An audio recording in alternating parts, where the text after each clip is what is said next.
Hello and welcome to My Mind Over Your Matter. My name is Rick, and let's get the show started. Oh boy, what a day, what a day. It's been one of those days where you have a lot of craziness going on in the world. It's not going to slow down. Not anytime soon, that's for sure. But I hope you guys who listen to me are doing okay and are safe in your homes, safe at your jobs, safe at whatever you're doing.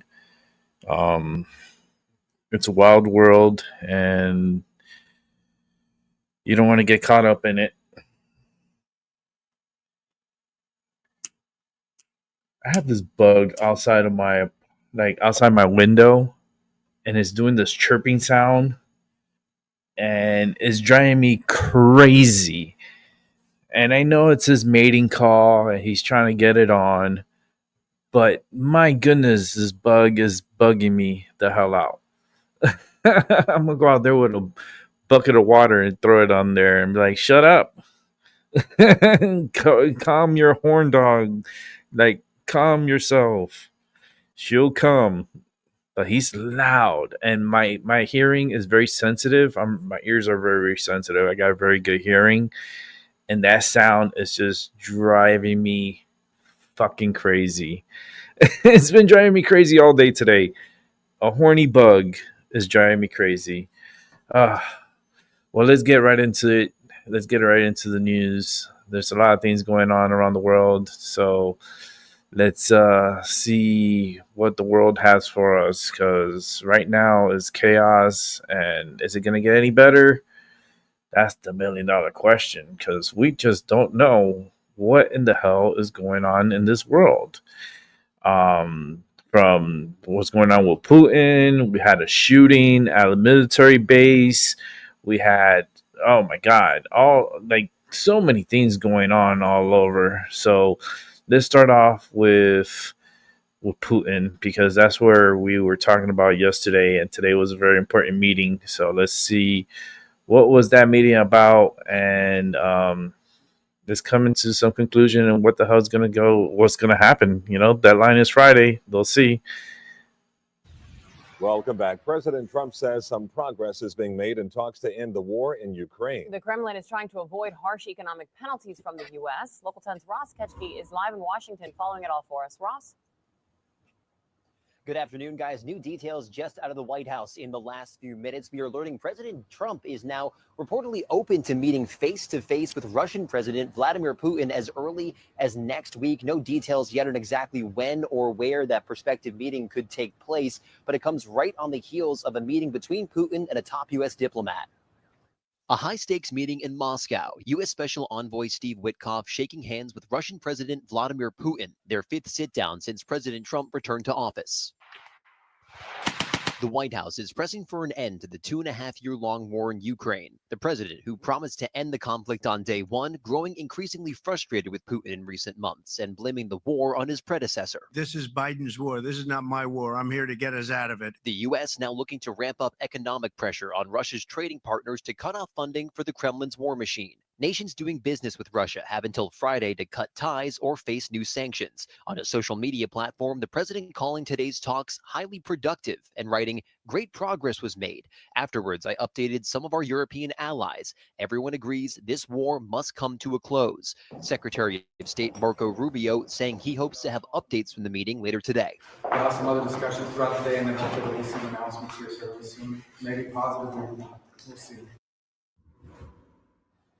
And also coming out of the White House today, President Trump reportedly hoping to have a sit-down meeting with both Russian President Vladimir Putin and Ukrainian President Volodymyr Zelensky at the same time at some point in these next few weeks, all part of this push to bring that war in Ukraine to an end. So we know the different strikes that Russia has made on Ukraine, but what is Ukraine saying about the possible peace talks?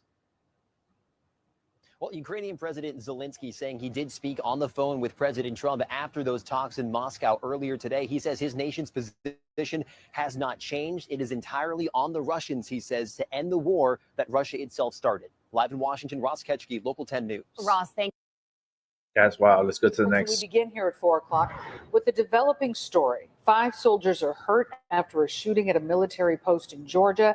It happened at Fort Stewart near Savannah. Fort Stewart is one of the largest Army installations in the country. The suspected shooter, an Army sergeant, is now in custody. NBC5 investigator Chuck Gowdy is joining us with what we have learned about him today. Chuck? Alex Marion, after the Army post attack this morning, Fort Stewart still a law enforcement hot zone.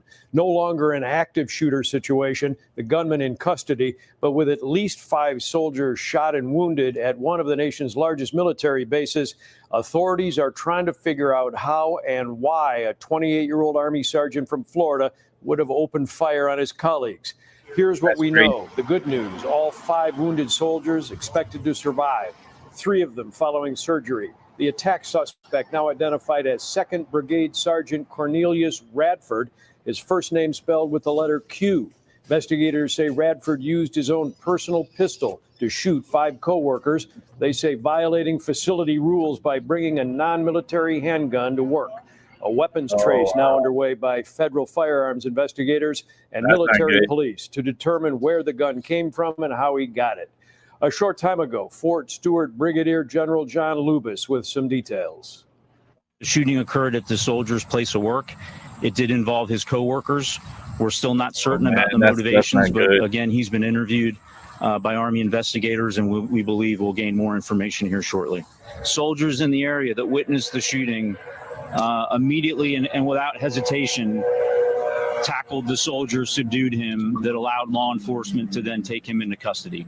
Wow. This photo of the suspected shooter, 28-year-old Cornelius Radford, is from an arrest for driving under the influence. Military officials say that DUI was not reported to Radford's superiors, and such an offense typically means severe consequences under military justice, many times including expulsion from the service. Fort Stewart, about 40 miles from Savannah, Georgia, on full lockdown for about an hour during the shooting event. This afternoon, authorities are also examining access point security at the Army facility with questions about how a soldier could smuggle a personal weapon onto the grounds. Privately owned weapons are not allowed past the main gate. Most employees at facilities are not armed even with military weapons. Alex? Seems like a few things were missed here, Chuck. Thank you for the details. We appreciate it. Let's go to another news feed about this story. We continue following breaking news out of South Georgia, where a sergeant is accused of shooting 5 fellow soldiers this morning at Fort Stewart. We are now getting a first look at the suspected shooter. This is a photo of 28-year-old Cornelius Radford from a previous arrest in Liberty County, Georgia. This from May. Army leaders say other troops tackled Radford after he started shooting. Zach Wilcox is reporting on what else we've learned so far today. We now know the name of the suspect, Sergeant Cornelius Radford, for the shooting that injured 5 people at Fort Stewart behind me here. This is the front gate. I'll step out here as I give you some more of the details that you can look as cars start to matriculate their way back onto the base after it was locked down for several hours earlier this morning. Did he go into the AWOL? early afternoon. We found out from a commander general of the base that Sergeant Radford worked at an annex at the farthest part of the base from where we are now, really way up at the north end, and that the shooting involved where he worked on the base and people that he worked with. However, they would not go into any kind of motive. That's still under investigation at this point. But the 5 injured, we know that 3 were taken. They needed some sort of surgery after the shooting, but all 5 are expected to recover, and their families have been notified at this point. And the commander general gave us an update as to what's going to be going on next. Sergeant Radford has been interviewed by the Army Criminal Investigation Division and is currently in pretrial confinement, awaiting a charging decision by the Office of the Special Trial Counsel. Right now, our primary focus is first on caring for our injured soldiers and their families, and also supporting the soldiers of the Spartan Brigade. I asked after the briefing if Sergeant Radford had any injuries from the shooting, and they said that is unclear at this point. You can see that the front gate here to Fort Stewart has reopened, and all those lockdowns have been lifted. At Fort Stewart, Zach Wilcox. That's crazy. That to be honest with you, that's very, very, very, very crazy. To have a sergeant come in and start like shooting up his own soldiers, that's I blame it on the sun. if I'm going to blame it on something, I'm going to blame it on the sun, because a lot of energy is coming from the sun. And a lot of people, like I said, for the past few days, they cannot handle the energy, and they are doing a lot of crazy things, and it's just not good right now. Uh, yeah, it's just wild times, and it's only gonna get wilder. And I just hope you guys are ready for the ride, because it's just craziness. That's what it is.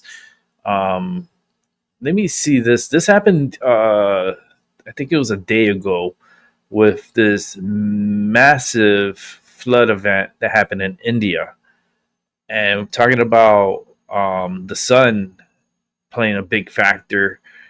Let's check out this, and viewers discretion is advised, because there are people that do die in this event, and it's pretty sad times that are happening around the world. It's not getting any better, that's for damn sure. But let's check this out.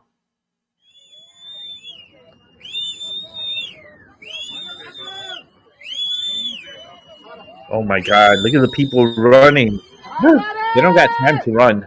Oh, they're dead. Oh yeah, they're dead. Oh my god, so many innocent people there just died. A devastating landslide, flood and mud flow triggered by a sudden and heavy downpour Oh at my god. 13:45 local time on Tuesday, August 5th. That's In and crazy. around the mountain village of Darali in the Wow, look how the Uttarkashi water. district of Oh my god, look how Uttarakhand it's just state in the destroying the northern Indian buildings. state of Uttarakhand.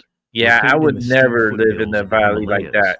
at an altitude of about Not when 2,600 meters the water's above sea like level, capable of turned into doing a this. catastrophe affecting both residential areas and sacred pilgrimage routes, with dozens of people missing and fatalities. Hey Chloe, how you doing?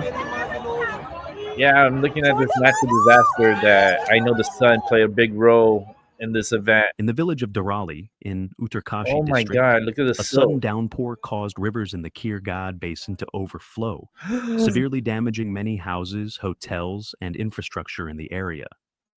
The disaster was particularly severe in the Darali market area Oh on the my Gangotri god. Dham road. Those people According are to dead. preliminary reports, at least 4 people have been killed. More 4? than 50 people You're are talking missing, about and more many others than are 4. trapped under mud and rubble.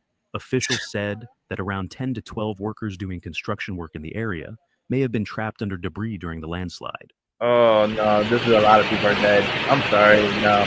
I hate when they record, 4 people. Yeah, 4 people my ass. We just saw literally 15 This people extraordinary natural just phenomenon swallowed up. occurred in the Kir God Valley, just 4 kilometers from the Indian Army's Harshil outpost. Oh my Just god. hours after the disaster in Darali, a second downpour was reported in Suki Top, another tourist area in Uttarkashi.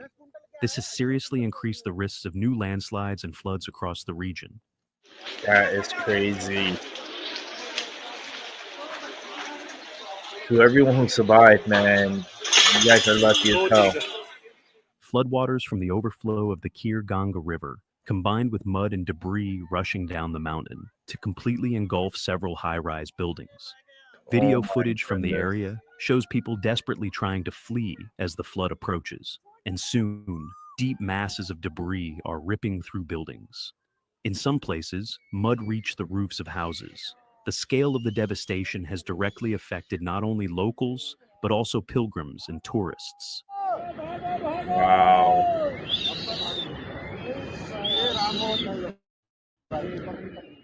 First responders included the Indian Army's Mountain Goat Brigade, National Disaster Response Force, State Disaster Response Force, Indo-Tibetan Border Police, and local police. SDRF teams deployed in Darali on the pilgrimage route to Gangotri were diverted from their duties on the Gangotri line and successfully rescued 80 people following the disaster. Another 37 people were rescued by the ITBP. The Army evacuated 15 to 20 people to safe areas within minutes of the incident. Many roads in the region, including National Highway 58, were closed. There were communication difficulties due to cell phone networks and power outages. At least 8 Army soldiers camped in the lower parts of Harsil were also reported missing. Oh, wow. In these conditions, rescue efforts continued with great difficulty. The state government sought to strengthen air support in the area by requesting 3 helicopters from the federal government. Uttarkashi District Administrator Prashant Arya said that rescue efforts were continuing unabated, and a large number of people have been safely evacuated so far. It was fortunate that many people in the area had gone to a fair outside the village at the time of the incident, which prevented further loss of life. Wow. Army footage from the scene shows that the main water flow in the area has largely stopped, creating a slow-moving river of mud. The India Meteorological Department has issued a red alert for the state of Uttarakhand and announced that rainfall exceeding 21 centimeters, especially in isolated areas, is classified as extremely heavy. The IMD has also warned of new downpours that will be effective across the state until August 10th. In line with these warnings, movement on the Char Dham pilgrimage It seems route like has it's been lining up with the temporarily sun, suspended. with the In flares of major the sun. cities such as Dehradun and Haridwar, all schools have been ordered to close temporarily. Uttarakhand is a region of India that is frequently exposed to flash floods and landslides during the monsoon season, which covers the June-September period. Sudden and intense downpours that occur in small areas in this region are popularly called cloudbursts, and such events can lead to unexpected disasters, especially in mountainous areas. The disaster on August 5th, 2025, was recorded as one of the most devastating of these examples. Another factor that increases the danger in the region is the risk of glacial lakes overflowing. According to a 2023 report by the Nepal-based International Center for Integrated Mountain Development, at least 200 of the more than 2,000 glacial lakes in the Hindu Kush and Himalayan mountains are at risk of flooding. This poses a serious threat to downstream communities. According to the report, Look, he just climbed. glaciers have Look, been he's trying to melting get at out an of the mud. unprecedented rate in Oh recent my years, God. increasing the frequency and severity of natural disasters in the region. Uttarakhand has faced similar disasters in the past. Yeah, but I think a lot of people In died here. Look at the people 2013, running. More than Look at the people 6,000 running. people lost their lives, and 4,500 villages were severely damaged in Oh torrential no, there's a rains lot and of people floods. dead right there. The This building historical collapsed right on fact top once of the again people. demonstrates that disaster risk in the region How are you going to requires find those long-term people? and You don't even structural know. solutions. This There's no devastating way. event in Uttarakhand has put natural disaster preparedness, early warning systems, and sustainable construction back on the agenda, not only locally, but also globally. In South Asia, where the monsoon season is becoming Just like increasingly what dangerous, happened over in Texas. long-term environmental, social, and technological solutions This is are just needed like what more than happened in ever Texas. to mitigate the impacts of such disasters. ये तो आयरा लगातार यार This is crazy, man. अरे ये तो भयंकर स्थिति हो रखी है पूरा मलबा ही मलबा May their souls rest in power. ये देखो ये दोबारा आ रहा है That's wild. Following this major disaster in Uttarakhand's Uttarkashi district, we extend our condolences to the families of those who lost their lives and hope that those who are missing will be found safe and sound as soon as possible. We are grateful to Wow, look, all the everything's search and gone. rescue teams who are working Look at all the homes. relentlessly Look at despite the the harsh sun weather on conditions top of and the rugged roof. terrain. Our hearts are with those waiting for their loved ones in Oh, Raleigh. goodness gracious. That's horrible, man.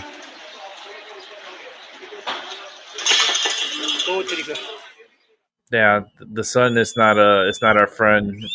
Not right now. I blame the sun.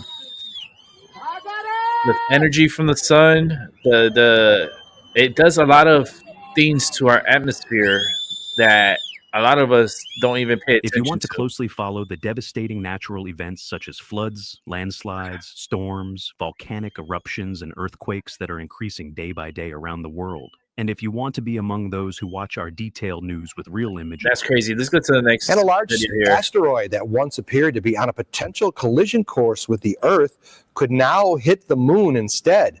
The asteroid, named 2024 YR4, could slam into the moon in the late 2032 year. The building-sized object could impact astronauts and infrastructure on the lunar surface at the time. Researchers are studying the possible effects and looking into potential mitigation efforts. The asteroid NASA's scientists thought was on course for a dangerously close path to Earth now fear the moon might be a more likely target. The space rock known as 2024 YR4 is zooming around the sun and in and out of view of NASA telescopes. But the last observations show the asteroid's trajectory is now clear of Earth, but could hurtle dangerously close to the moon by the year 2032. Sounds like something out of a science fiction movie. Launchpad, spaceports, and data centers on the moon? Well, soon those dreams could become reality. The battle for AI dominance is now forcing companies to think outside the box and outside our atmosphere, racing to get massive computing centers into outer space. Joining me now for more on all of this is Ross Centers, CEO of Ethos Space. Ross, thank you so much for being here.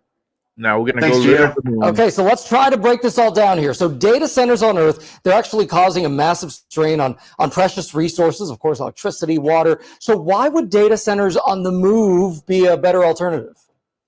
On the moon? Well, the data centers on the moon are a really opportune moment in history because right now we're building ships that can get there, and it's always been an eighth continent that is just hanging in the sky. But what it's for is it has infinite power, infinite cooling, and infinite mineral resources to manufacture these data centers. So what you're seeing here is the first stage of a 1 gigawatt data center on the moon. And those solar panels and those towers, those are all made from lunar resources. These can all be made from the regolith that you find at any landing pad, anywhere you land on the moon.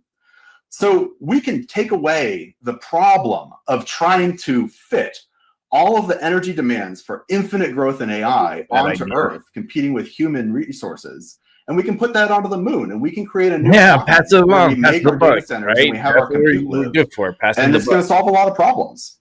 What about the fact that the moon controls tides, it helps stabilize seasons, among so many other things here on Earth? Are there any concerns that building that kind of infrastructure there on the moon could potentially have unintended environmental consequences for us here on Earth?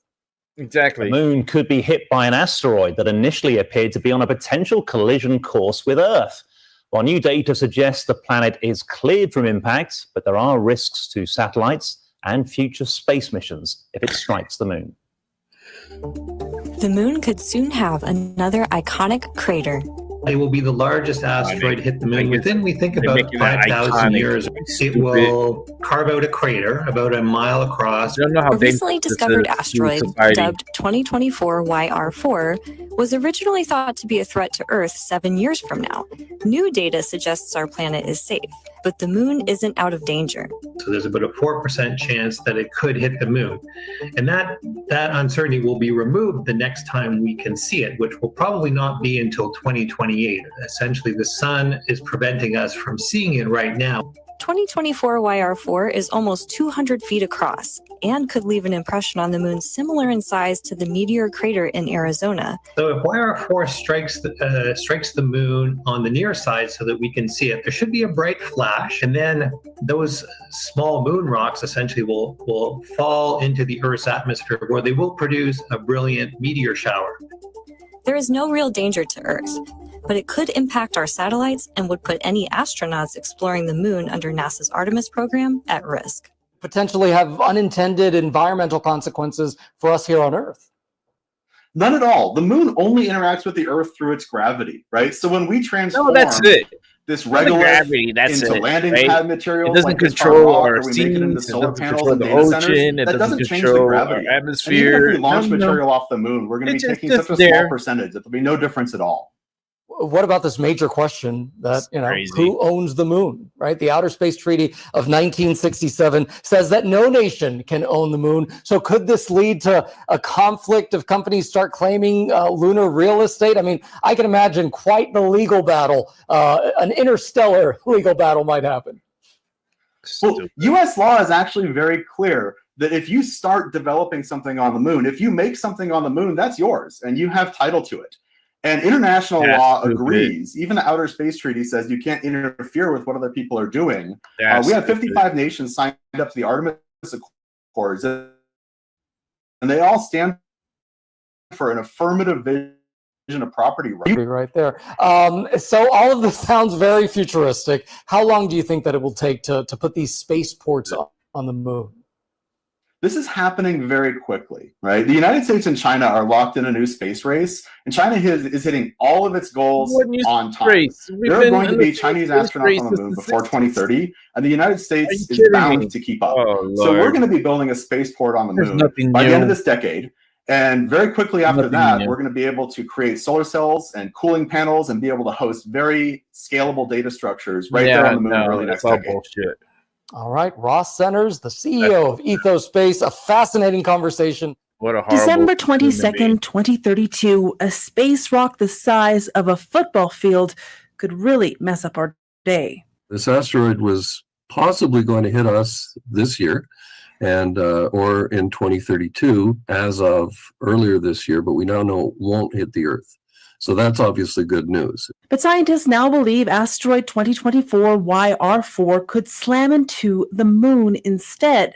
There's only about a 4% chance of that, but if it does, that collision would have quite the impact. That is coming in faster than a speeding bullet. You blast out a hole that's a kilometer across, you're looking at millions of tons of material. Here on Earth, we're likely to only see a spectacular meteor shower, but all that moon rock could have a huge impact on our growing satellite system, disrupting communication and navigation networks, as well as our ability to forecast the weather. Space has done so much for humanity and society, and it will continue to do that. However, just like any other system, we need to have sufficient backups. Because a rare asteroid moon crash isn't the only potential threat. Solar storms, satellite-on-satellite collisions, or a military attack can take out vital space infrastructure too. If we get too reliant on space, and if we have other opportunities to do things, but we say, you know what, if we could do it from space, let's just do it from space, then we are setting ourselves up to be actually vulnerable to a wide range of issues. This particular threat won't be visible to us again until 2028, when scientists believe they'll be able to determine whether a direct hit to the moon will occur. Until then, experts say even the small possibility of such a wide-scale satellite disruption should serve as a wake-up call. It could miss the moon and hit straight us, you know? It could come straight at us. So thank you, Jason A. Great report there. I just say it's all bullshit. I mean, they don't know what they're talking about. You have an asteroid or a possible asteroid coming in, and it's supposed to hit the Earth, but now their calculations, now they're recalculating, and now it's going to hit the moon. It seems like they don't know what the fuck they're doing. Okay, how can you mess up calculations and that is changing every second, every day? And how can you predetermine that it's going to happen that you don't even know it's going to happen? You guys are throwing up numbers to the wall and seeing what sticks. It's just bullshit. Let's go to another story here. Let's see. Got a couple of Trump ones here. And let's see. I got Tyson de la Cruz also. So let's go. Let's get rid of some of this. Let's go to Holman. Let's go to Holman first. So let me set it up for us real quick. Tom Homan, border czar. It's a huge job. Great to see you today. First of all, how does it help to call out these sanctuary policy cities? Because we're putting them on notice. Look, I've been dealing with this for 40 years, Harris, you know, and it's gotten worse and worse. So promises made, promises kept. President Trump promised he'd take the sanctuary cities on, and that's exactly what we're doing. This show in an hour. Bonnie stepped on this right away. We're putting them on notice. I'm not going to be on here for long. Either you help us, I am tired. And I'm not even saying be an immigration officer. I'm saying notify us, honor detainees when a public safety threat, illegal aliens in your jail, work with us. Give us access to the jail.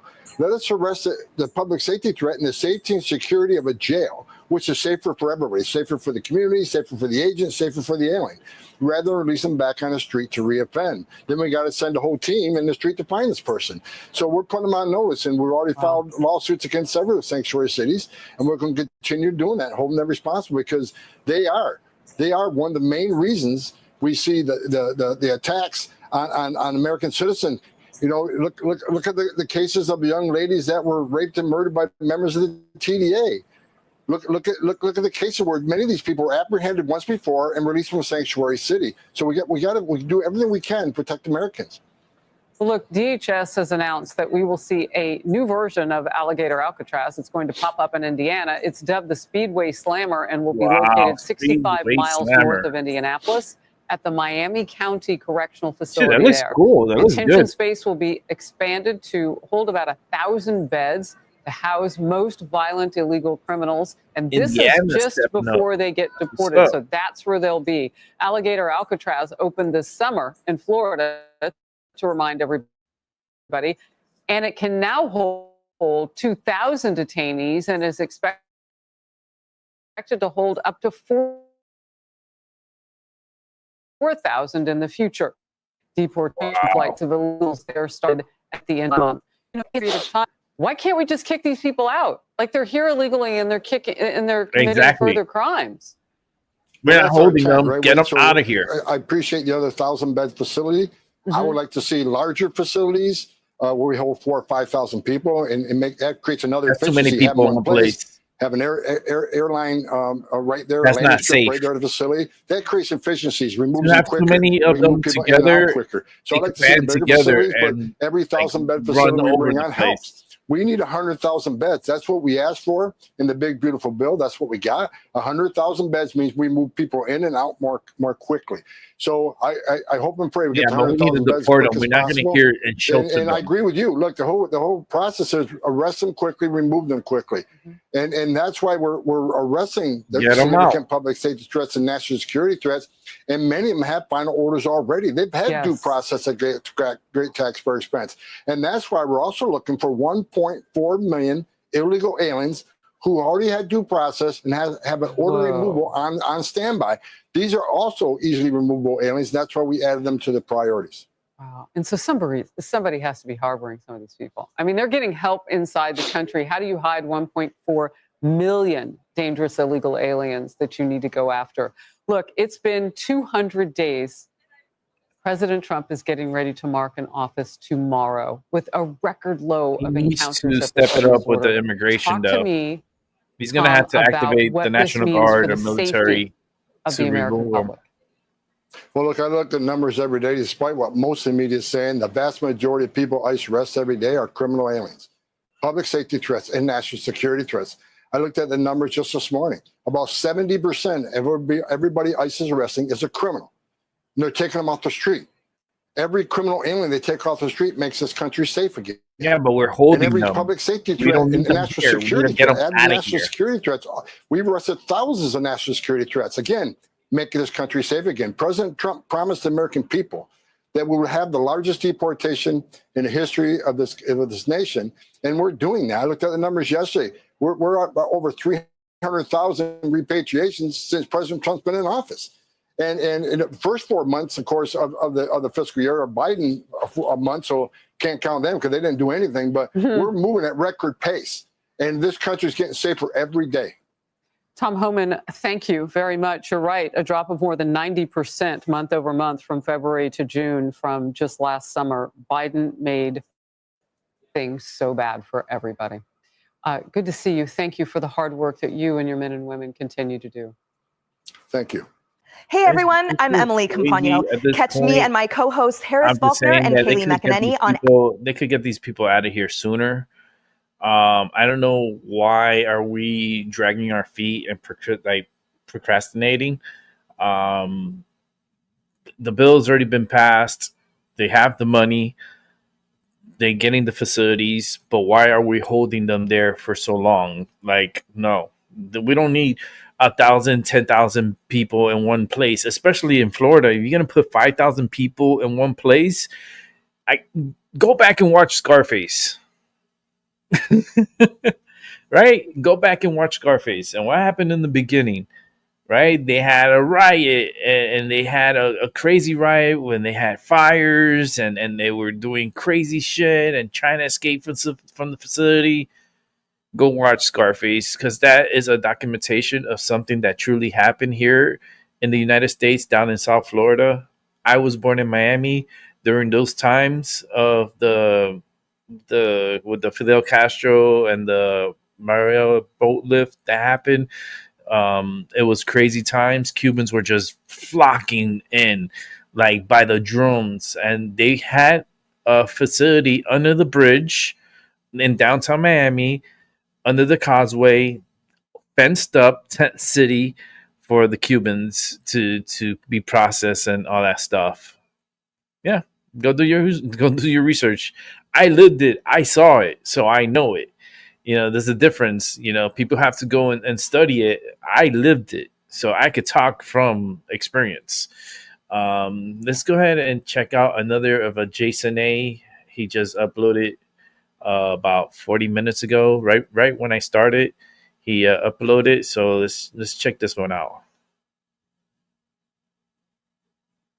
And do the summer days, do they just feel shorter right now? Well, they actually will be for 3 days this summer. Scientists say the Earth is spinning faster this summer. No, really, spinning faster. And that's making some days marginally shorter. It may not be necessarily noticeable, but the 24-hour standard isn't so much standard as of late. What's happening with the Earth's rotation here? Is there a reason for the speed up? Gino, good to see you, man. And I love your starry background. The short answer is we don't really know exactly why this is happening. In fact, Jesus simply said the great tribulation, this time of trouble, would be unequaled from the beginning of the world until now and never to be equaled again.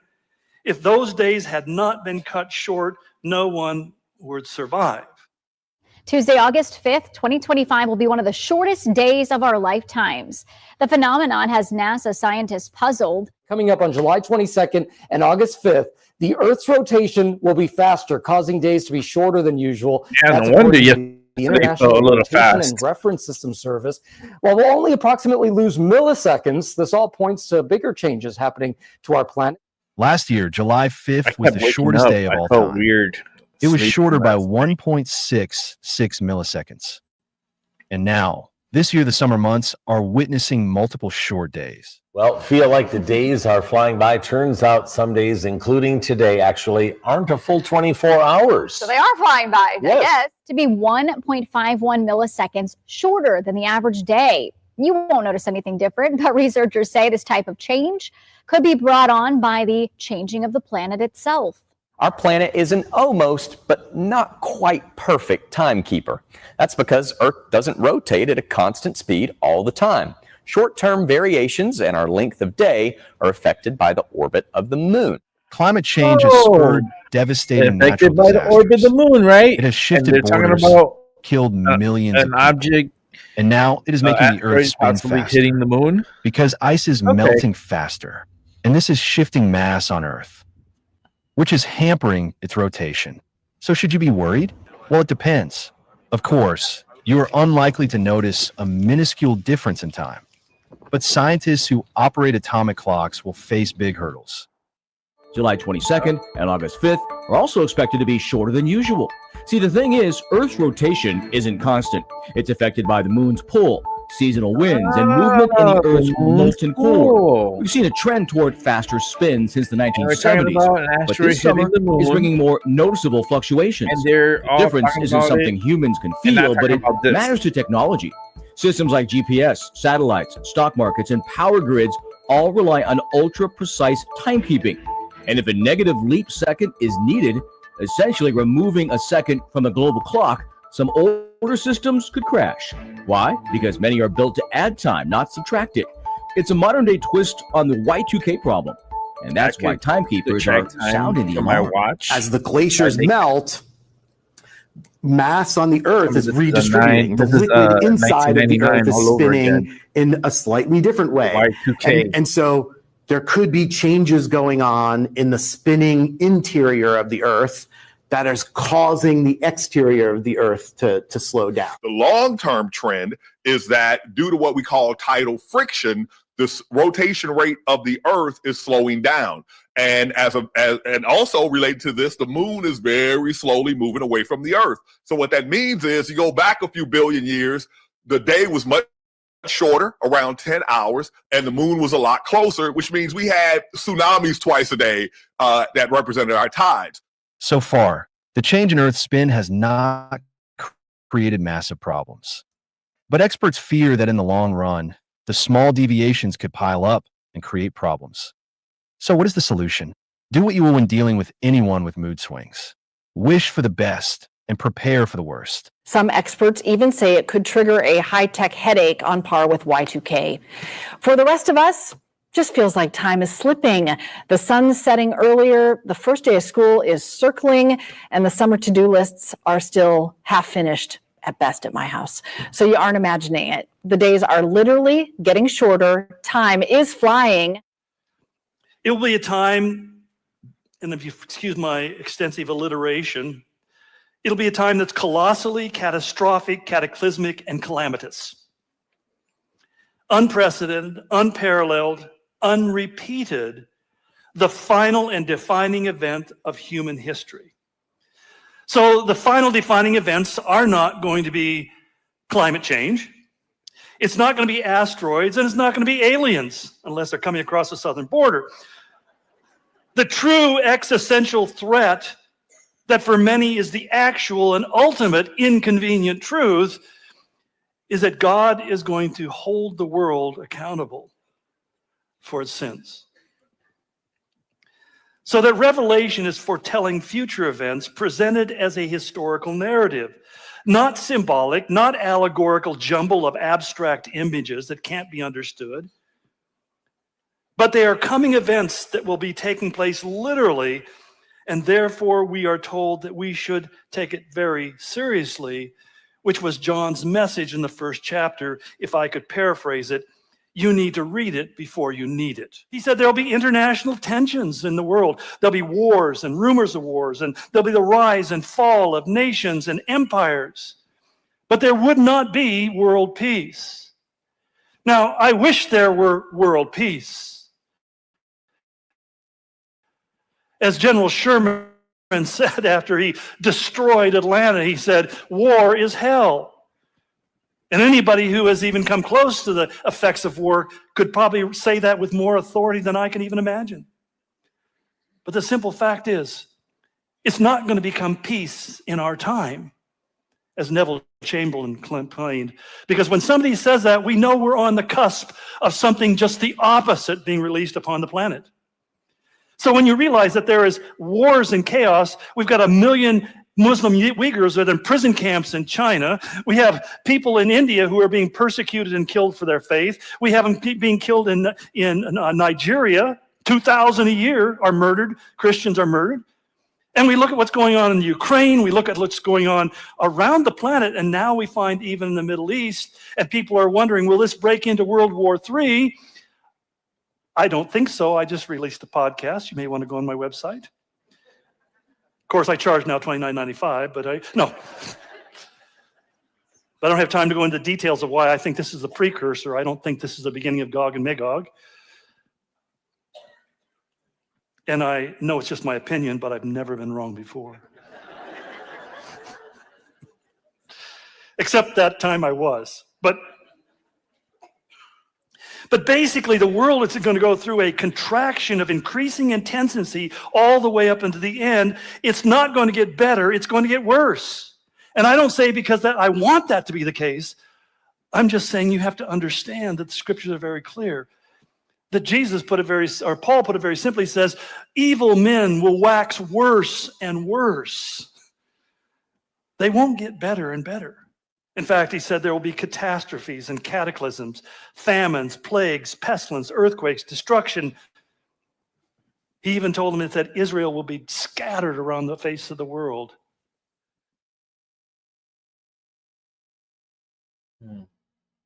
That makes you think, right? That does. It makes you really subconsciously pick it up and just process everything that's going on today and come to your conclusions. And I tell you right now, I'm living life until my final days. You know, all this fear mongering that's going on continues to happen. Not gonna end. There's a lot of big problems within our country with illegal immigration. That's a huge, huge, huge problem. And it's it's a big task, and they're gonna need to hire a lot, right? This is a great way to bring in like young, dumb, full of cum individuals to work for the border agency and for ICE and so forth. I mean, it's a federal job, so the pension is going to be great. The benefits are going to be great. Um, the job is very dangerous. Yes, they'll protect you.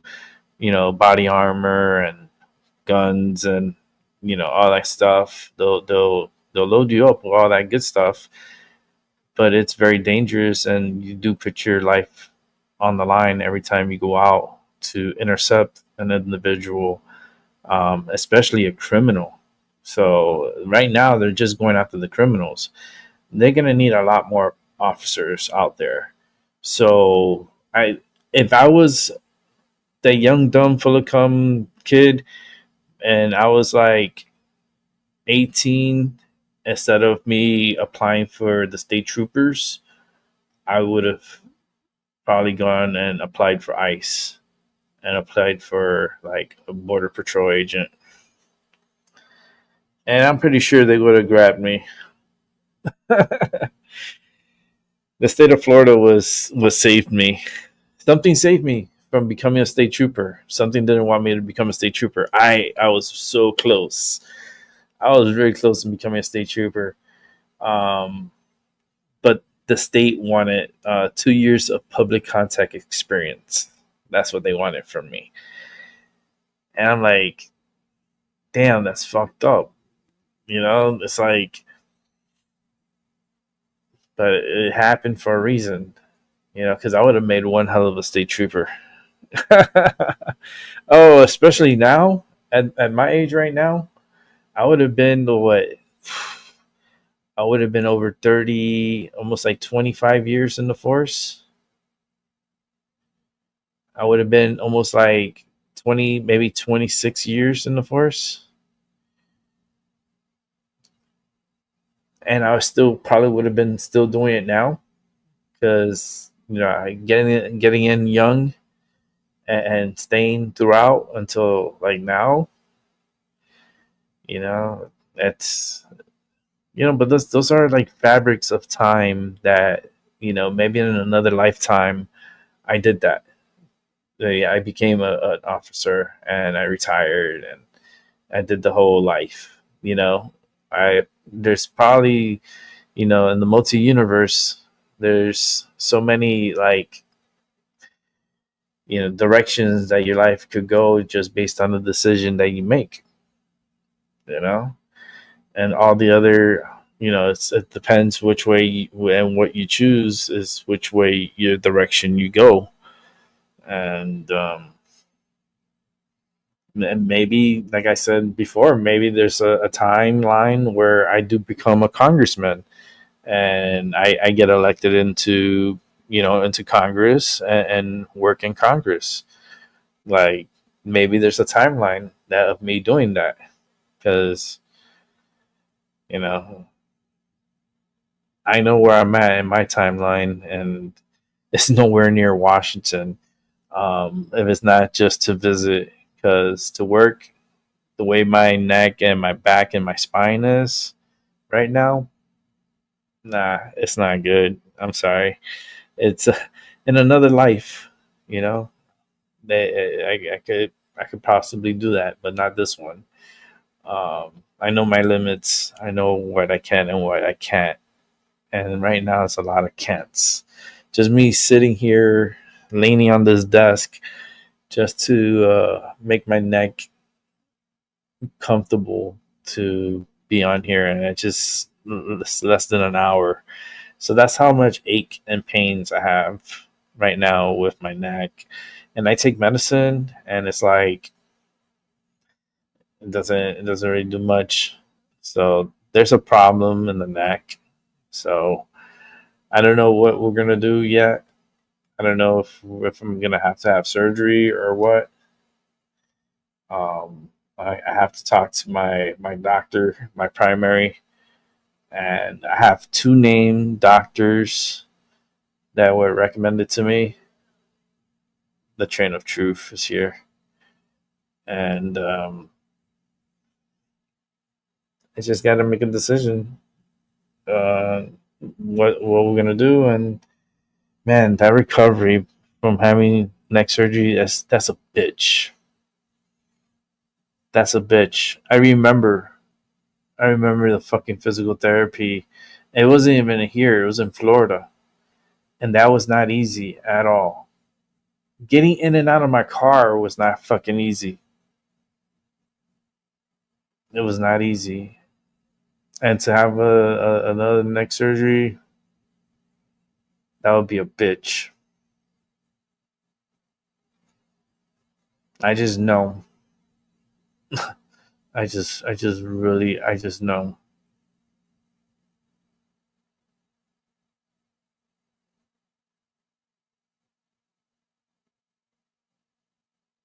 And it just sucks. Pain sucks. It's part of energy. It's like that's what I think. What makes me more psychic and make me more enlightened is the energy of pain. That it's a very persistent, consistent. For those that do suffer with pain, you know what I mean. By this, it's it's very constant. So it doesn't matter what you take. If the pain is there, the pain, and you could calm it down. And I have creams, I have my medicines and patches that I wear, and my bed that vibrates at night. Which I gotta. It's like I'm doing everything for myself, but man, I'm just alive to witness something big to happen. And that's why I'm alive. I'm still alive to witness something. And I don't know, it's something I'm supposed to witness and I'm supposed to take with me and report everything that I've gone through in this life and be like, look, man, this is fucking crazy, man.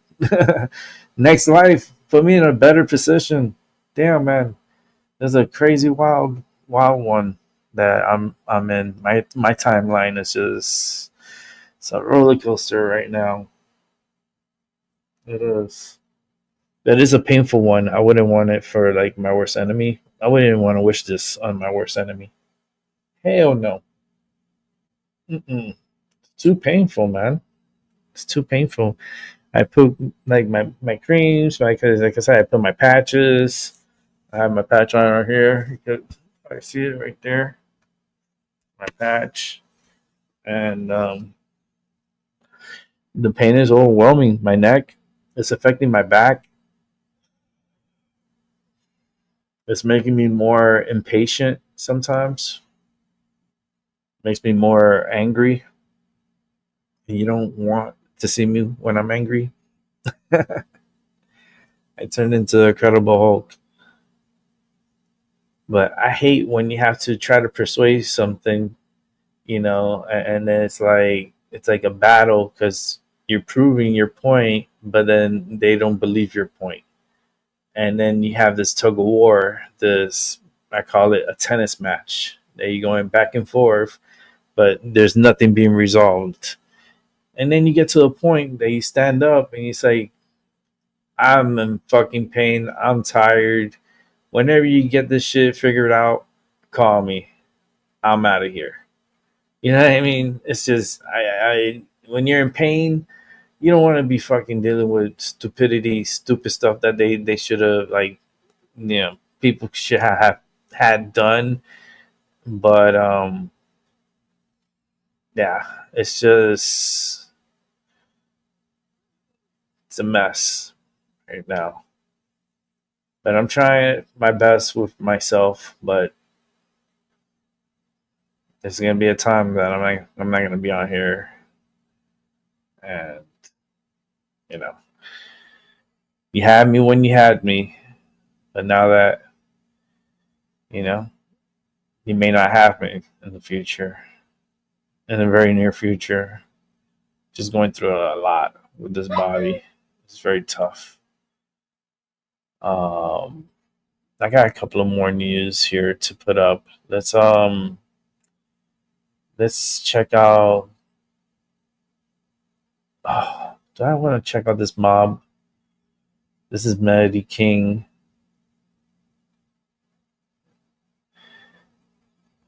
Yeah, let's check out Melody King. She's a good one. I watch her a lot. I watch her almost every day. But let's go over Melody King. Burst of young thieves as 24 kids take over the Chevron station in Lincoln Heights. Just ambushed the store and ransacked it pretty much. Owner Jerry Salib says it happened in an instant. You can see the young boys grabbing boxes full of candy, as many chips as they could carry, even cases of beer. Adding to his frustration, he says the LAPD couldn't help. They said there was nothing they can do about it. They said it's considered shoplifting, and shoplifting isn't something they can really go after. When you vote for chaos, don't act surprised when chaos shows up at your front door, wearing a ski mask, smashing through your windows, and looting your store in broad daylight. This is what happens when lawlessness becomes policy and criminals are treated like victims. Welcome to Los Angeles, where the real victims get no justice and the thugs run the streets like it's Black Friday every day of the week. So in today's episode, we're diving headfirst into yet another train wreck of liberal leadership, this time out of Los Angeles.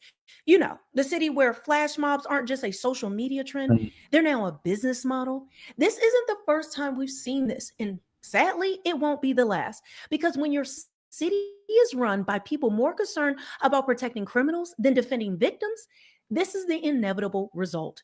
Police are neutered. Shoplifters are emboldened. And store owners, well, they're just left to clean up the mess with no accountability and warning. So buckle up, because we're about to break down the latest jaw-dropping footage of yet another flash mob robbery and the heartbreaking reaction from the business owner who's left picking up the pieces while the so-called justice system looks the other way. Let's get into it. Thank you for that. How about this? Hiding behind their faces behind masks and hoodies, this flash mob of bike riding robbers caught on video ransacking a Chevron food mart. And this is just the latest in a series of similar incidents with dozens of people, most of them minors, rushing into stores, stealing items, and then escaping before the police get there. Yeah, KTLA's Lindsay Pena is live outside that store in Lincoln Heights with more. Lindsay? Good evening, Rick and Mary Beth. This Chevron is at the corner of Mission and Daly Streets here in Lincoln Heights. And as you mentioned yesterday, it was overrun by teenagers ransacking the store. I had a chance to talk to the owner earlier, and he says he's fed up. Surveillance video I would be too. outside a Look at this Lincoln Heights shit. Chevron store shows dozens of young people riding up on bikes and scooters. Seconds later, they're then inside, look at this. grabbing everything in sight. They just came in like it was, Halloween trick-or-treating. Justin Salib is the store owner and says he was alerted by his alarm company and cashier about the brazen thefts. Came in, they saw what they wanted, they grabbed whatever they want, and it wasn't just like grabbing one item or two items, it was grabbing boxes. Salib says the 15 to 20 kids who Oh, looked to that's be no fucked up. older than 15 or 16 years old took large amounts of snacks and energy drinks and just left. When the cops showed up minutes later, They said, well, this is considered shoplifting. We can't do anything about it. Have a nice day. LAPD did Wow. confirm to KTLA they responded to the call and that there were no reported injuries. Salib Yes. says he's growing tired of dealing with issues like this. So when is enough going to be enough? We're Close all down. small business Leave. owners. We all pay our taxes. We all do everything the legal right way. And at the end of the day, we get the short end of the stick.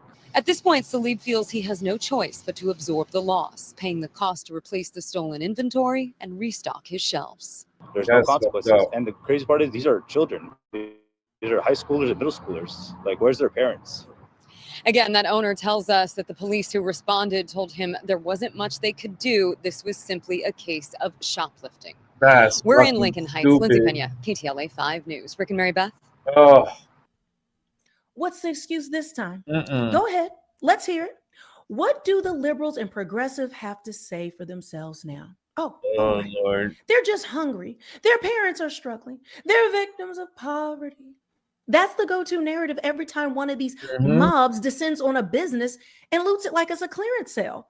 But Yep, let's be I real agree. here. This isn't about poverty. It's about parenting, or more accurately, the lack of it.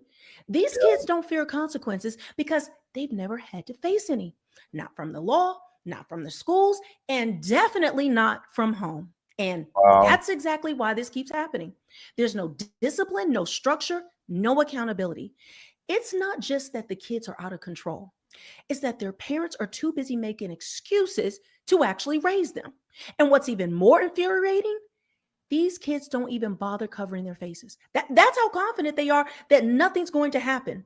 No jail, no consequences, no parents grounding them. They stroll into these stores in broad daylight, load up bags with stolen goods, and walk out like they just left the mall. And of course, the left will look at this diverse flash mob, a rainbow of future astronauts, investment bankers, nuclear scientists, surgeons, and lawyers, if you believe their fairy tale, and say, they're just misunderstood. Misunderstood? No, they're emboldened. They've been taught that breaking the law makes them victims, not criminals. And until that mindset changes, until the parents are held just as accountable as their kids, and the justice system actually enforces the law, I blame the this won't sun. stop. It'll spread because when bad behavior isn't punished, it multiplies every single time. Burst of young thieves as 24 kids take over the Chevron station in Lincoln Heights. Just ambushed the store and ransacked it pretty much. Owner Jerry Salib says it happened in an instant. You can see the young boys grabbing boxes full of candy, as many chips as they could carry, even cases of beer. Salib says they got away with more than $1,200 worth of goods. When it's a gang That's of about fucking 24, crazy. 25 people, it's like an organized crime type of situation, you know? Like those 25 kids could easily overpower my cashier. And Thankfully, the cashier wasn't injured. The drama erupting Thursday evening at Daly and Mission. You can see the thieves ride up on their bikes and scooters and run in. So many packing into the small store, they were running into each other in the chaos of their crime. targeted and organized, premeditated, organized.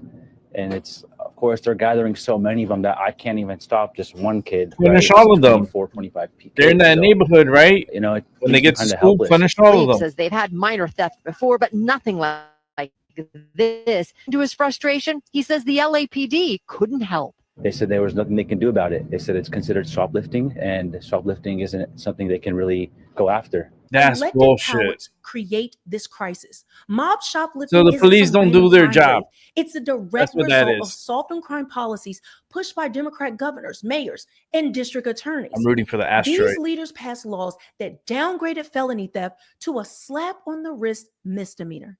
They tied the hands of the police. They demonized enforcement and glorified victimhood. And now, businesses are getting ransacked in broad daylight while these officials shrug and blame. Income inequality.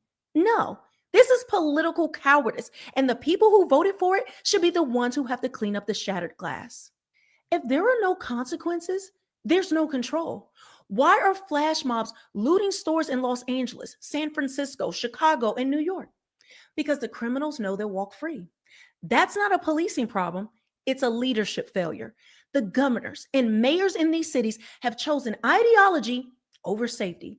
They claim to stand for social justice, but all they've done is dismantle public order. Enough is enough. These elected officials must be held accountable. If you sign laws that protect criminals instead of communities, then every crime that follows is on your record. Listen, at the That's end of the crazy. day, this isn't just about a few stolen candies or broken display cases. This is what happens when the law and order are deliberately tossed aside in favor of radical ideology. When elected officials, governors, mayors, and district attorneys care more about protecting criminals than protecting communities. Everyone pays the price. Businesses shut down, neighborhoods decay, and law-abiding citizens are left to fend for themselves in cities that are no longer value any type of accountability, safety, or just basic justice. We're watching the collapse of a civil society in real time, and it's been orchestrated by the very people who promised to build back better. Well, this isn't better, it's chaos. So here's a few of my questions for you. How long are we going to let these elected officials off the hook? How many more flash mobs, robberies, and innocent victims will it take before voters finally wake up and say, you know what? Enough is enough. Let me know what you think in the comments. Yeah, I wonder. I truly wonder. Let's check this out. Another one from Jason A. China and Russia now are carrying out military drills with a Chinese submarine, this for the first time. President Trump issuing new warnings to Russia and repositioning 2 U.S. nuclear submarines after what he calls highly provocative statements by Russia's former president.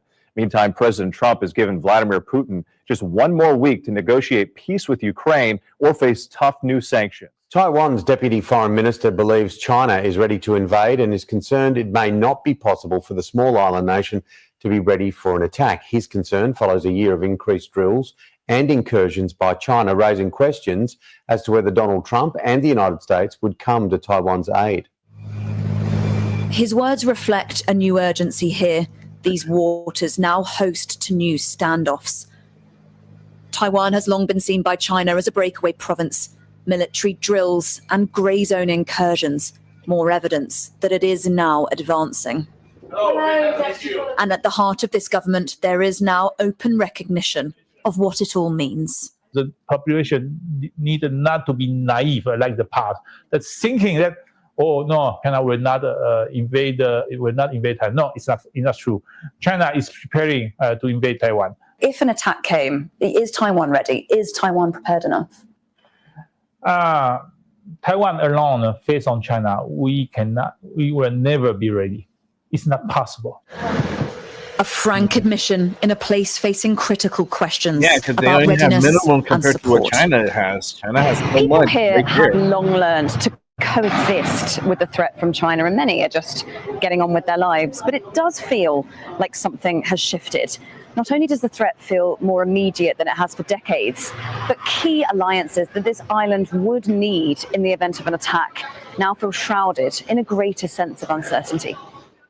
Gliding into Brisbane's port, one of the largest submarines in US Navy history, the USS Ohio, weighing more than 16,000 tons, worth more than $3 billion.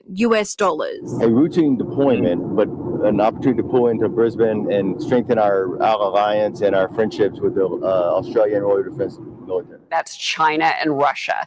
They carried out these military drills in the Sea of Japan in a show of a stronger partnership. These drills reportedly have a submarine rescue, joint anti-submarine, air defense, and anti-missile operations and maritime combat component. President Trump confirming that there's these 2 American nuclear subs that were deployed in that region as these drills had ramped up ahead of Steve Witkoff's visit to Russia this week. Here's the president.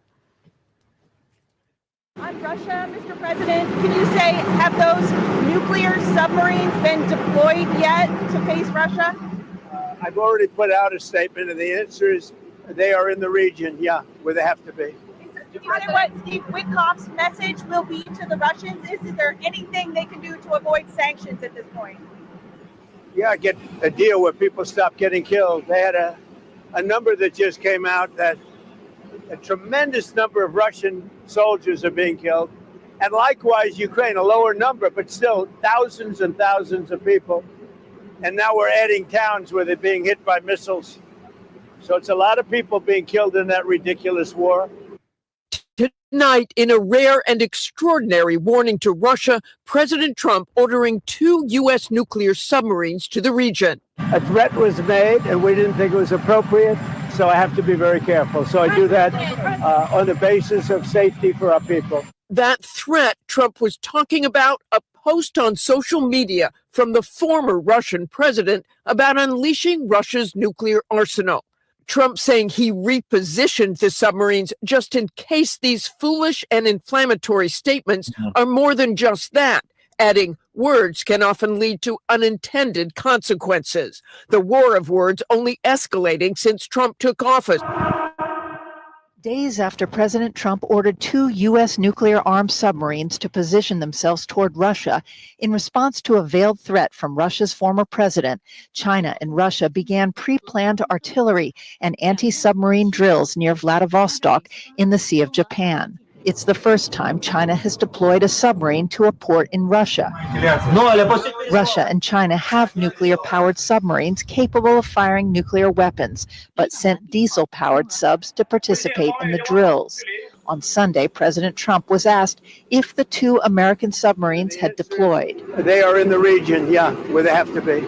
U.S. nuclear submarines are deployed in the Atlantic and the Pacific at all times. China's Navy is expanding its reach, potentially culminating in a submarine showdown near Taiwan. A recent war game conducted by the Center for Strategic and International Studies revealed a Chinese blockade could slash Taiwan's electricity to a mere 20%, shutting down critical industries like chip manufacturing, shaking the global economy. Seth Jones played China in the recent game. Did not have as many nuclear-powered attack submarines, did not have a lot of ability to conduct anti-submarine warfare, so was fairly blind in understanding what the U.S. was doing subsurface. A vulnerability the U.S. and Taiwan can exploit. Russia, I think it's disgusting what they're doing. I think it's disgusting. The president did not say what kind of nuclear submarines he deployed to the region, but the U.S. already has nuclear ballistic missile subs circling the globe. We were aboard the USS Maine in 2022 when the commander of submarine forces told us Russian subs are always being watched. We know when there's Russians underway at all times. We track that very, very closely. This may all be saber rattling, but it is a very large saber. Nuclear-armed submarines are the most deadly, destructive warships on the planet. You don't want to fuck with a the president has become increasingly less indulgent of the Russian position in his attempt to get, rightly, I think, an end to this war that President Putin started. And I think his response to former President Medvedev's comments about positioning U.S. nuclear submarines gets us back to Cold War terminology, where we respond in kind to provocative statements and actions on the part of Russia. I think the president doesn't get enough credit for applying economic pressure. Last year, Russia was posting 4.1% GDP growth. This year, it's 1.4%, a complete inversion. They can't sustain the growth of their own economic spending because President Trump has managed to resume control of global energy markets, and that's the principal source of revenue of the Russian Federation. At the same time, these war games you rightly point out, which have been consistent over the years, are accelerating at pace, and the president is mindful that the chief strategic objective here is to prevent close cooperation between Moscow and Beijing while bringing the conflict in Ukraine to a termination. He's taken the right steps. I think increased confrontation is likely in the near term and probably necessary to bring it to an end. Is it also your policy that as long as you're president, China will never take Taiwan by force? I never comment on that. They might share democracy, trade, and a love of baseball. But the US is not treaty bound to defend Taiwan. And people here are uncertain.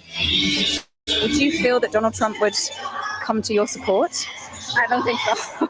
You don't think so? I don't think. And is that quite worrying? Yeah, we worry about it, but we cannot do anything. With Donald Trump in the White House, do you think Taiwan is more safe or less safe? Dangerous. More dangerous. More dangerous. That's wild. It's crazy. That's the times we're in. All right, this is the last show for tonight. It was Tyson De La Cruz. Let's watch together. Like these say they're fighting back. People often use the word resistance. Is this what the resistance looks like? Hell yeah. America, check this out. ICE just announced that they'll arrest anyone living in the United States illegally, criminal record or not. But here's what's driving me absolutely crazy. Every time ICE tries to do their job, the same people show up to obstruct them with short hair, pink safety vests, and bicycle helmets, jumping in front of federal agents like they're trying to save the world. But here's the ugly truth that they don't want you to know. When they say, who's gonna wash our dishes and pick our fruits and vegetables, they're revealing their own racist assumptions about Hispanic people.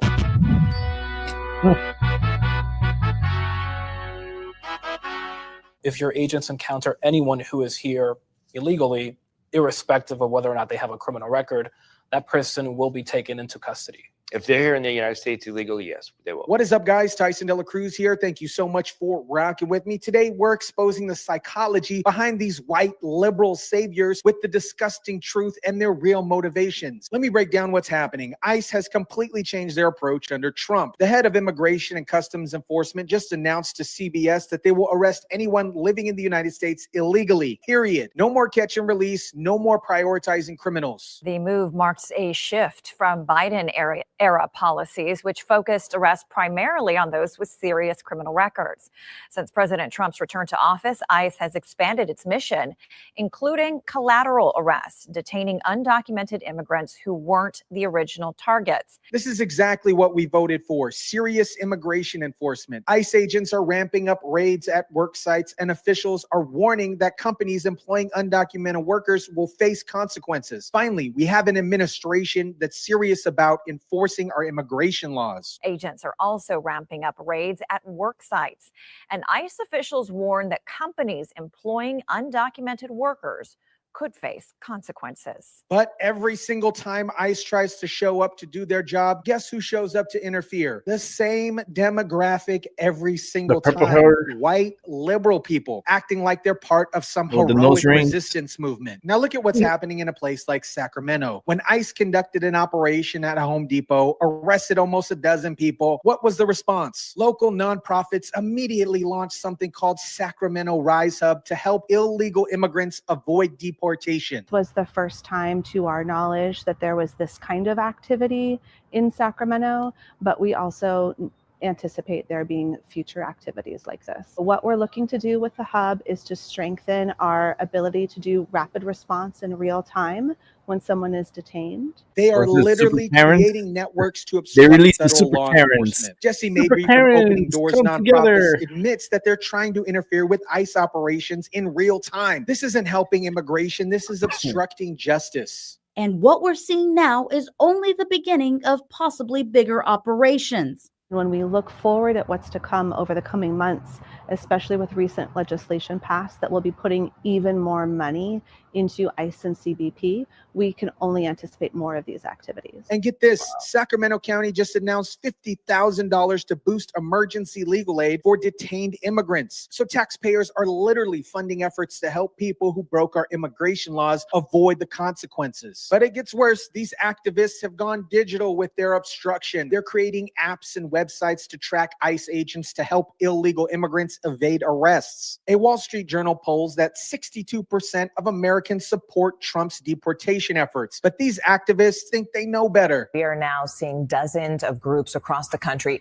working on the ground, online, in their own communities to fight what they say is unnecessary action by ICE and by Border Patrol. Some are calling it the digital resistance. Look at this group in Massachusetts. They go on daily patrols looking for ICE vehicles and interfere with arrests. When they see an arrest happening, they try to provide a safety net around their family. This is organized obstruction of federal law enforcement. We engage ICE officers if they're on the street. We ask them to identify themselves, and we also make sure that if there is someone being detained, we take their information, we let them know their rights, and then we try to provide a safety net around their family. One of these activists admitted that they had to walk a child home after ICE arrests their caretaker. Think about this. ICE removed somebody who was here illegally, and these activists are treating it like some kind of tragedy instead of law enforcement doing their job. Now here's where it gets really ugly, and I want you to pay attention because it reveals something disgusting about how these white liberals really think about Hispanic people. The same people who are protecting illegal immigrants are the ones saying things like, who's going to wash our dishes when they talk about deportations. They eat food cooked by immigrants.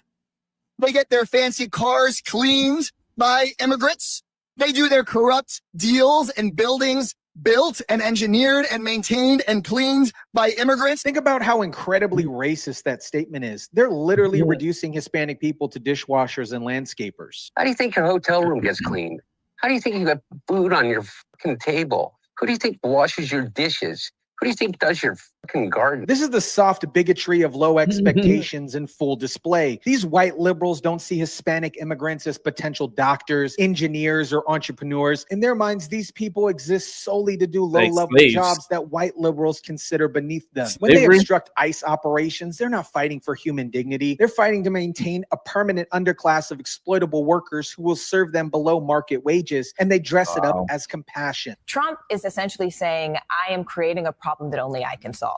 He's essentially, by their words, making people illegal. People who are showing up at courthouses, who already have their papers submitted, who are doing all of the right things. Listen to how they frame this. They claim Trump is making people illegal. No, these people made themselves illegal when they entered the country without permission. That's not Trump's fault. That's their choice. The Trump administration isn't playing any games about these obstructions. The Justice Department just announced that they will be investigating apps that help illegal immigrants evade capture, and they're taking threats to federal agents seriously. The Department of Justice said they will not Finally, tolerate the use make of apps that accountability allow great illegal again. aliens to evade capture and disclose the location of our law enforcement. Any threats to the safety of federal agents will be taken with the utmost seriousness and thoroughly investigated. The White House pointed out that ICE officers are now facing an 830% increase in assaults, and apps that encourage doxing of ICE agents are making this worse. These resistance activists are literally putting federal agents in danger. ICE officers are facing an 830% increase in assaults. But here's what really exposes these activists' priorities. When asked if their efforts are sustainable, they admit they're running out of money and they need government help. So they want taxpayers to fund their obstruction of federal law enforcement. America, we need to call this behavior what it is. Privileged white liberals playing activist dress up while making immigration problems worse for everyone else. These people aren't heroes. They're criminals obstructing justice who are motivated more by virtue signaling than genuine concerns about immigration. Their racist assumptions about Hispanic people doing low-level labor jobs reveal their true mindset. The good news is the Trump administration is taking this seriously. They're investigating these obstruction networks. They're holding people accountable for threatening federal agents, and they're not backing down from enforcing our immigration laws. 62% of Americans support the deportation efforts because we understand that law has to actually mean something. These white liberal obstructionists represent a small group who think their feelings override the legal system. It's time we stop treating criminal obstruction like heroic activism. These people need to get out of the way and let ICE do their job or face the consequences for interfering with federal law enforcement. I'll keep you updated as immigration enforcement continues. And remember, real compassion means supporting legal immigration and the rule of law, not enabling lawbreakers because it makes you feel morally superior. Let me know what you think about this. Drop it down in the comment section down below. Smash the like button if you kindly would. Share, subscribe, and as always, guys, I'll catch you on the next one. Let's have a good show, man. Great show going on over there. Good people. But I'm wrapping up. My back is already done. My neck is jacked. So I haven't been feeling good with my neck. So it's been causing me issues. But it's been making me a lot more tired. That's for sure. But I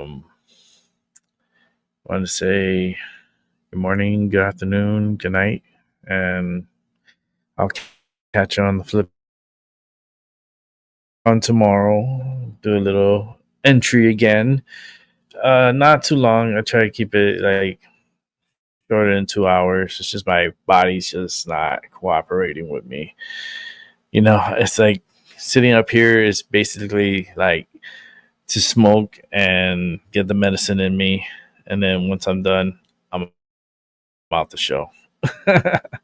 It's just because to get the medicine, but I'm hurting and like my neck, I can feel it like in my eyes. I can feel it all over my body. It just feels weird. The energy, it feels, I'm just feeling more like like that energy. And it's like, it's kind of like,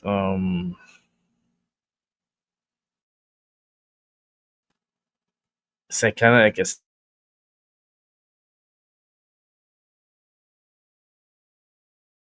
like excitement type of feeling, energy. Really, it's really hype. The energy is really, it's really hype. And I know with the sun acting up and throwing those flares at us, and then we have threats of possible objects coming our way, and I'm rooting for the asteroid. I'm telling you guys, this is coming. You know, it's just there's a lot of them out there that are coming this way because something had happened, and there's just a lot of stuff coming this way. The first fragments are coming through now, you know, at like 31 Atlas.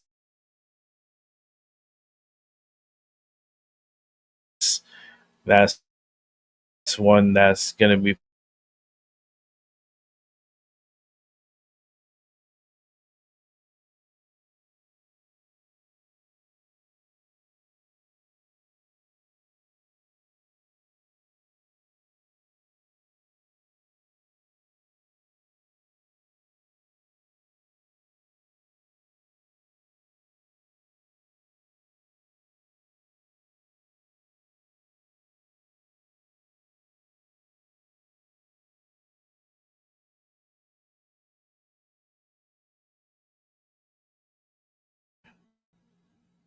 the internet's acting crazy. I'm telling you, when the energy's hyped and I'm hyped, the energy gets crazy and things are going a little crazy here. But yeah, more on that 31 Atlas for sure, because there's more things coming this way, and they're just capturing like objects that are coming, but there's a lot more coming. We're so happen to live in this time that we're able to track it with technology, you know, and at best, minimum technology, because they have high def cameras and they're not even, you can't even see shit properly. Like the only way you can see like properly if you take the image from space and relay it back to Earth. You know, they have to send satellites out there and to go after these, you know, objects that are out there and get a better look at it from up above, because from below it's just a little bit hard. But all right, guys, I'll be back tomorrow, and you have a good night, and hopefully you're at peace, because I am. Peace, everyone.